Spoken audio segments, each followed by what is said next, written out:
Are you looking to get more blooms from your beautiful Veronica Speedwell plants? If so, you're in the right place. Today, I'm going to show you a super simple trick to keep these stunning flowers coming all summer long. And trust me, it's easier than you think. You know, Veronica Speedwell, with its pretty purple spikes, is one of those plants that can light up any garden. But did you know that with just a little bit of care, you can double, even triple the number of flowers? Intrigued? Let's dive into it. All right, first things first, what does deadheading mean? It sounds a bit spooky, right? But don't worry, it's actually quite simple. Deadheading means removing the old, faded flowers to make room for new ones. It's like giving your plant a fresh start. See, these little guys? These are the spent flowers that we need to remove. They've done their job, and now they're ready to make space for new blooms. So grab your pruning shears or a pair of scissors and let's get started to deadhead your Veronica Speedwell.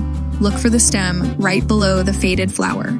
You'll want to snip just above the first set of healthy leaves, like this.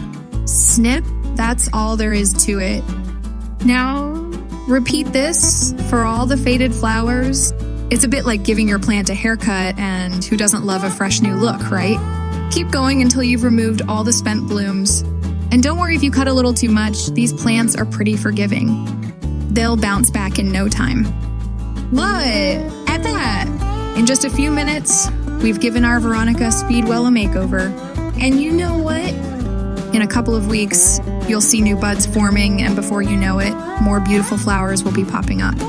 Deadheading not only keeps your plant looking neat, but it also encourages it to produce more flowers. It's a win-win. So, the next time you see those faded flowers, don't be afraid to give your Veronica Speedwell a little trim. Your garden will thank you with an explosion of color. Thanks for joining me today. If you found this video helpful, give it a thumbs up and don't forget to subscribe for more gardening tips and tricks.